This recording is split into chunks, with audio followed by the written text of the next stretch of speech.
So is Margaret worth the wait? Lonergan's dialogue can sweep you up. Lonergan loves the mess and the sprawl of ordinary human experience, and the challenge he sets himself is to remain true to that chaos while extracting the first bad measure of narrative that made me call for a set grace. She makes the accident about her, say that he meets the challenge, which is why she must learn that it wasn't. It's been 11 years since you could count on lesson weeks one over critics and audiences with its unassuming warmth and wit. They seem to be acting in a vacuum. Margaret was filmed in 2005 and was shot more than 6 years ago, heavily edited by many hands. What an interesting failure Margaret is. Sense dwindles before your eyes.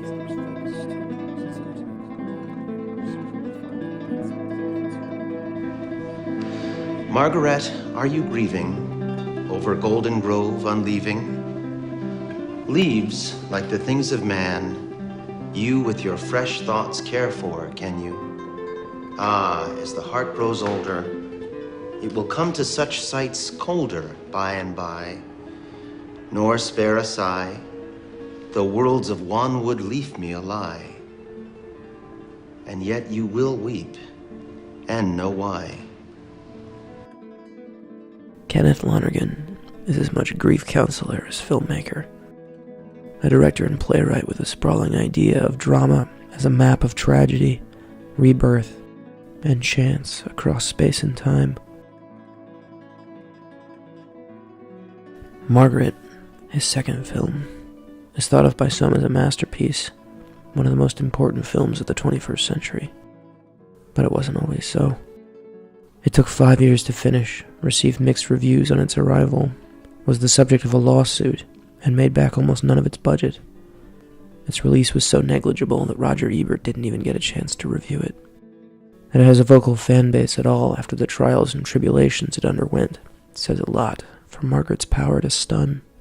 I think that teenagers should definitely rule the world because teenagers aren't corrupted by adult life yet, and they're idealistic and they care. It is an astonishment. One of the truest films ever made. It understands us, the frailty of human beings. It's about a young woman slowly and excruciatingly discovering that she isn't the center of the universe. That life happens to all of us. And I'm not even going to comment on the fact that you just compared a 19-year-old Palestinian to a member of the Hitler Youth, which I That's right, because they both like to kill Jews. Hey, Lisa, hey! Oh, it's not because they've guys. been occupied and humiliated and bombed out of their homes for the last 50 years? Yes, that's partly why they like it. It's not like killing civilians is their last resort. It's their first resort because it's easy and they like it. Raise They your don't hand. like it, they're just bad people and Yes, they there like are it. bad people in the world. I think they like blowing up the World Trade Raise your Center. hand. They kill their own sisters when they get raped. It's called barbarism. It's practically all one at a people do is time. kill each other. If they didn't like it, they wouldn't do it. You guys period. aren't the only ones in the class. You're not even Jewish, please. The best goddamn person who opens her mouth without raising their hands is out I'm of this half Jewish, and who class. cares what I am? I'm anti-murder, not pro-Israel. Lisa, you can leave. Fine. Thank you. But the everyday grief with which we all live cannot be made special because it will consume and destroy us. Lonergan shows the simple algebra of human interactions. A subject, his heroine, is tellingly failing. Now, I know you had a little help. A lot of people did. Well, be that as it may. I mean, I'll take it over again if you want, but like, what would be the point? It's not like I'm ever gonna actually need to know this stuff in my daily life. Well, it's just not necessarily true, Lisa. And haven't you ever developed an interest in something that you didn't initially think you were going to develop an interest in? No, not really. The mother's insecurities, Hey, does this dress make me look fat? A little. Well, there's nothing I can do about it.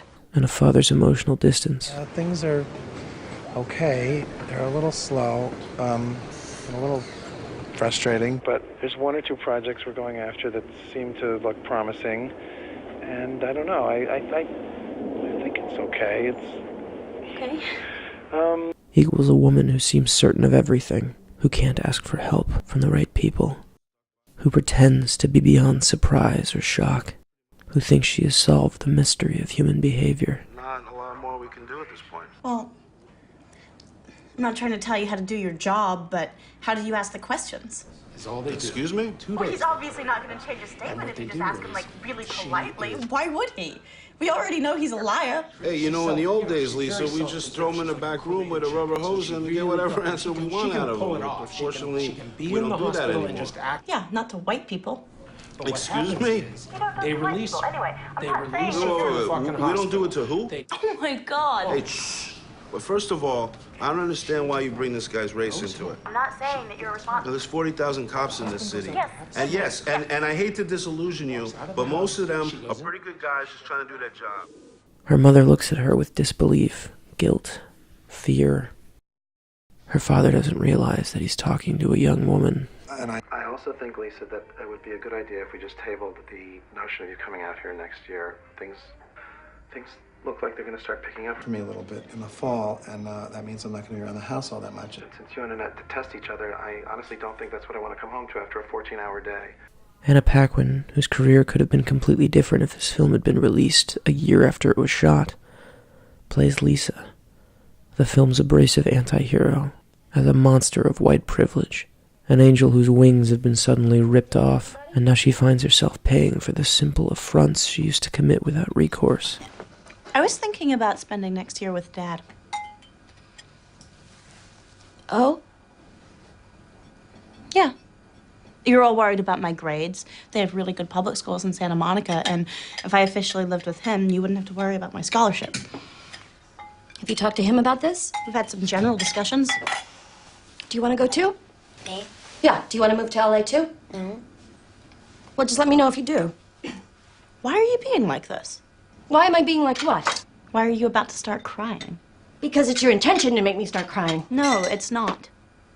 You want to move to LA, move to LA. But why can't this even be mentioned without you taking it personally? I'm just introducing a possibility. Here's a possibility that you can make your own fucking dinner. Here's a possibility that you can do whatever you want to do. Jesus because Christ, I don't care anymore, you heartless little fucking bitch. Fine, keep it up. This really makes me want to stay here. You think you're so fucking stupid? No! Suddenly every screaming match, every flirtation, every slight, every time she pretends to have knowledge she doesn't, it's all thrown back at her in a way it never was. She's wrenched from the womb of adolescence by proximity to death. She watches a woman's life slowly ripped out from under her after she inadvertently causes a bus accident. Can you hear me? I don't know. Where am I? You're on Broadway and 75th Broadway Street. between 75th and 74th Street. Who are you? My name is Lisa. What do you mean? Am I dead? No, you're not dead. You were in a traffic accident, but you're gonna be okay. I don't have a direct address. She's out in the street. What do you mean? What happened? You were run over by a bus. You gotta be kidding me. A bus? Yeah. Is there a doctor? So where am I now? An ambulance is on its way. Still happening? No, I mean, yes, the accident's over, but I think you're a little confused. I'll say I'm confused. Here, let me try to see if... No! Don't let go of me! Don't let go of me! I'm not gonna let go. Thank you. She wants the world to acknowledge that she's been through something life-changing, that watching this woman die, her blood caked on her skin, her last words ringing in her ears, have taken away her belief in herself. Lonergan's films all concern the way tragedy opens a chasm inside us, the way the impossible suddenly becomes possible once we realize that no one else will give us permission to let guilt and sadness become our whole lives. I've had this really strange feeling that some way, for those last 5 minutes, I kind of was her daughter. You know, like in some weird way, this obviously amazing woman got to be with her daughter again for a few minutes right before she died. I see.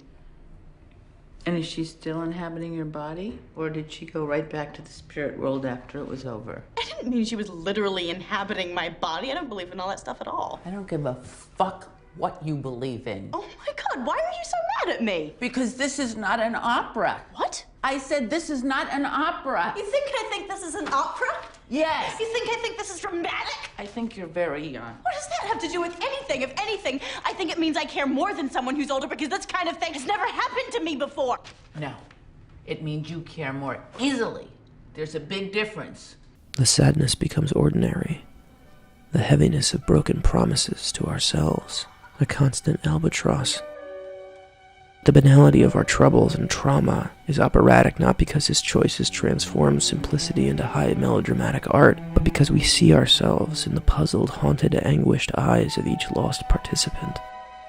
The more we look for what we lost, the more escapes. This is the only life we get. Margaret shows one of us realizing it, seeing the real world for the first time. Now no matter, child, the name. Sorrow's springs are the same. That every person is their own center. Nor mouth had, no, nor mind expressed. They all live. What heart heard of, ghost guessed. They all die. It is the blight man was born for. And we'll all be the source of someone's grief someday. It is Margaret you mourn for.